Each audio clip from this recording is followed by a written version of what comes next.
Welcome to our space of hope and inspiration, where faith is ignited and the Word of God finds us right where we are. Thank you for being here and for allowing us to walk with you. 1 Coríntios 13:4-7. Love is patient, love is kind. It does not envy, it does not boast, it is not proud. 5. It does not dishonor others. It is not self-seeking. It is not easily angered. It keeps no record of wrongs. 6. Love does not delight in evil, but rejoices with the truth. 7. It always protects, always trusts, always hopes, always perseveres.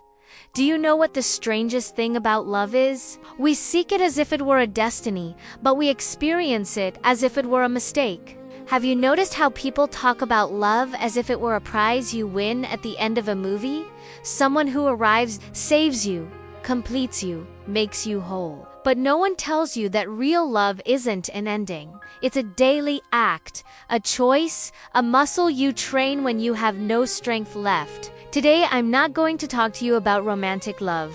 I'm not going to talk to you about couples, weddings, rings, or perfect birthdays. Today, I'm going to talk to you about the love you don't see on social media.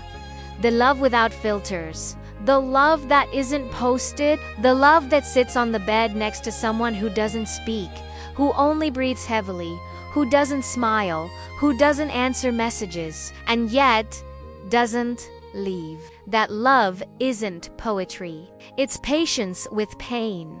It's silence that doesn't run away. It is looking into the eyes of someone who hurt you and deciding that you're not going to return the same poison. Have you ever felt like this? Have you been tired of loving? Tired of giving, of forgiving, of waiting, of receiving nothing in return? Have you thought that maybe love is an illusion that made you weak? Let me tell you something that perhaps no one has told you clearly. You are not weak for loving. You are brave for continuing to love when you have nothing left to give. Because the love that Paul describes in 1 Coríntios 13, it's not a feeling, it's a behavior. It's a practice. It's a lifestyle you choose when everything inside you screams, enough. Love is patient.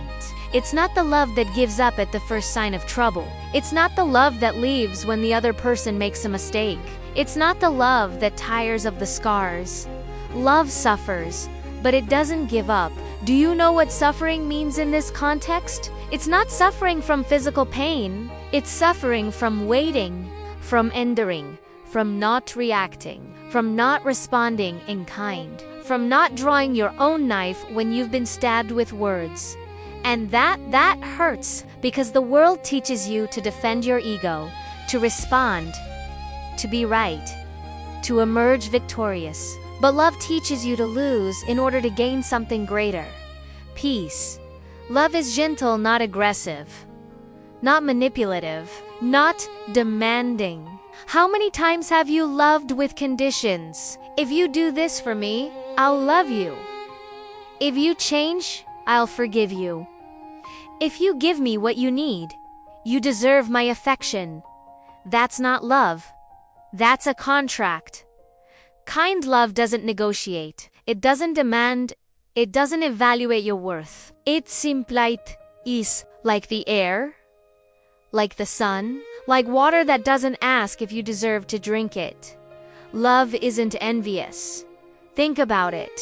How many times have you felt that someone else had something you didn't? More time, more attention, more success, more peace, more love. And instead of being happy for them, you were disappointed.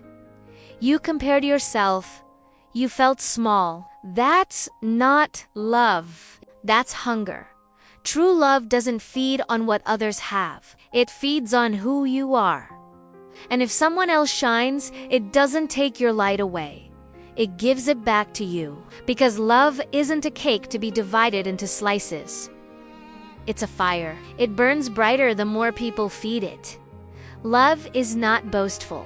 How many times have you loved to be seen? To be quiet, a good person, committed, or saintly? How many times have you done something for someone and then recalled it in your mind as proof of your greatness? That's not love. That's ego disguised as virtue. Love doesn't need recognition. It doesn't keep a tally of merits. It doesn't expect thanks. Love is silent about its deeds because it doesn't seek admiration. It only seeks to be helpful. Love is not vain. It doesn't puff itself up with your achievements. It doesn't grow with your successes. It doesn't feel superior for having forgiven. Love doesn't look down on you. It looks down on you from the same ground, with the same dirty feet, the same wounds, the same fears. Love does nothing wrong. It doesn't use you. It doesn't manipulate you.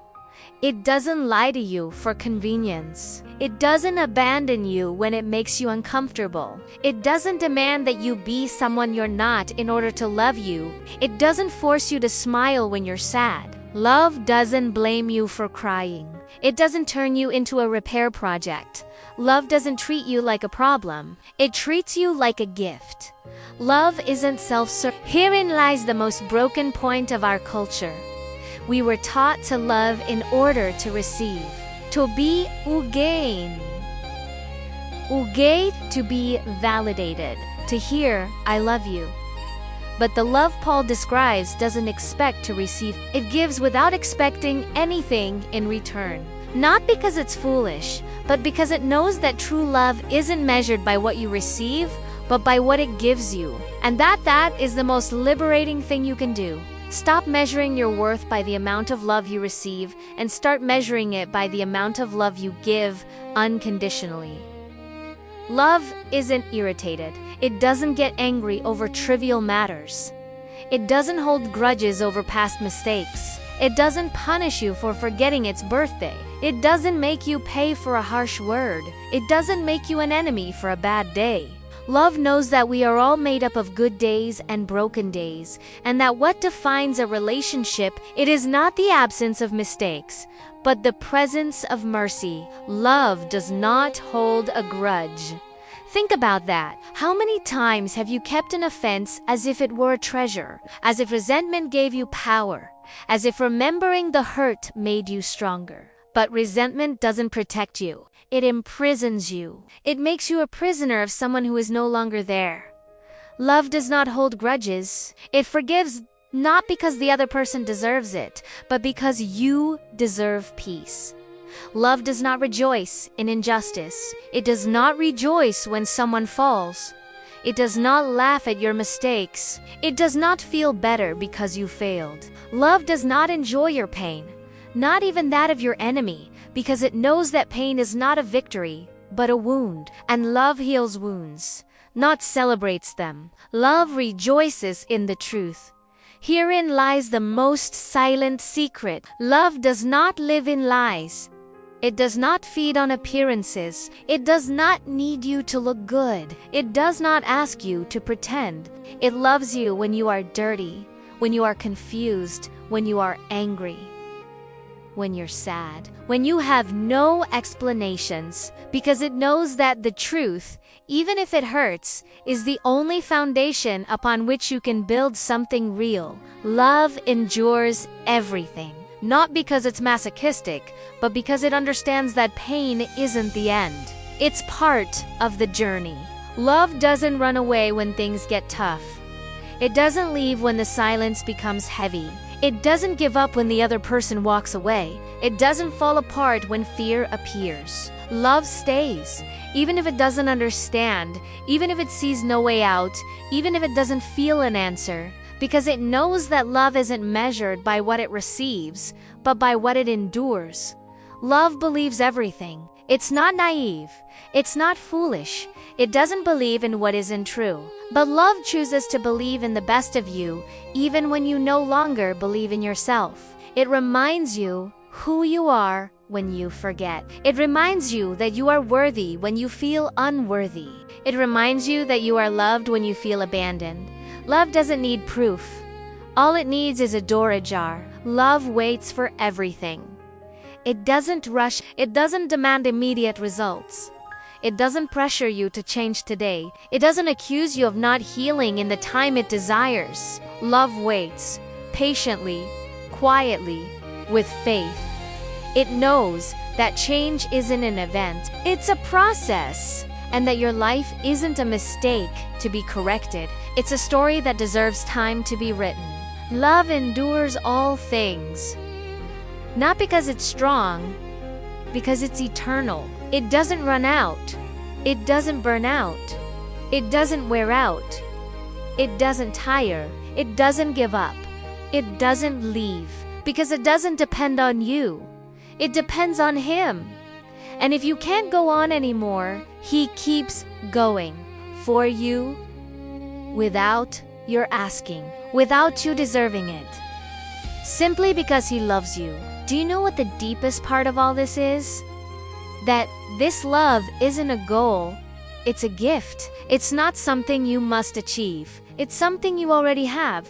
Even if you haven't recognized it, you have already suffered. When you forgave someone who didn't ask for forgiveness, you have already been kind. When you hugged someone who was broken and didn't know what to say, you have already been humble. When you stayed silent to avoid hurting them, you have already been faithful. When you stayed there, even though no one thanked you, you have already been patient.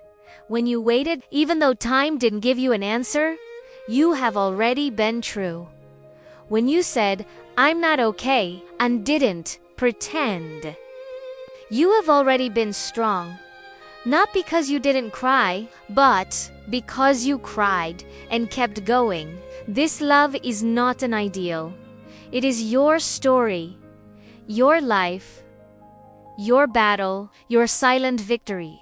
And if today you feel tired of loving, let me tell you something. You are not failing. You are being human. And love doesn't demand that you be perfect. It demands that you be honest. Be real. Be you, with your wounds, with your fears, with your bad days, with your silences, with your doubts, with your nights when you don't believe in anything. That is what God sees. And that is what He loves. Not your perfect version, your real version. And if you feel alone in this today, let me tell you this. You are not alone. You are not broken. You are not disqualified. You are not too hurt to be loved. On the contrary, you are the kind of person who needs this love the most. Because love doesn't come to those who have everything. It comes to those who have nothing left. And it tells you this in a gentle voice. I am here. I don't demand anything of you.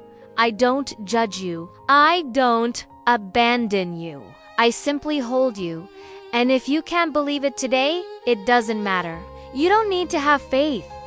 You just need to be here. Read this, breathe, and allow yourself a little peace. Because love doesn't demand that you understand it. It only demands that you allow it.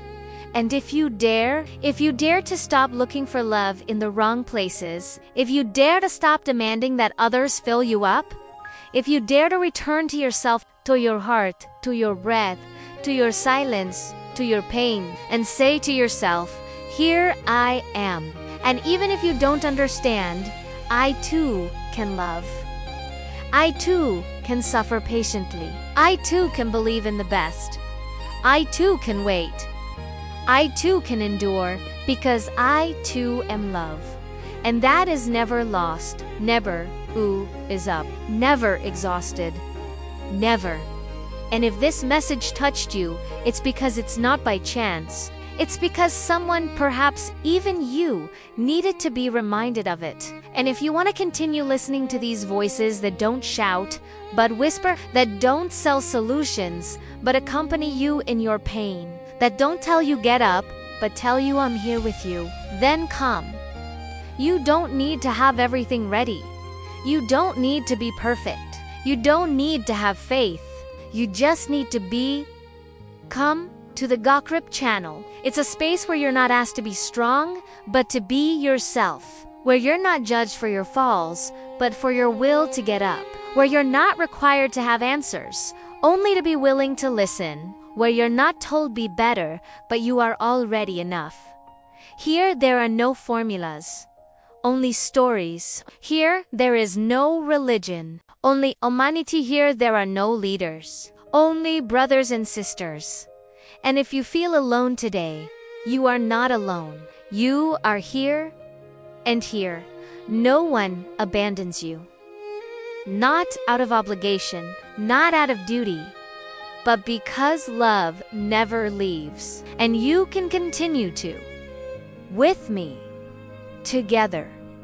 One step at a time. Because love isn't something you find. It's something you live. And you are already living it.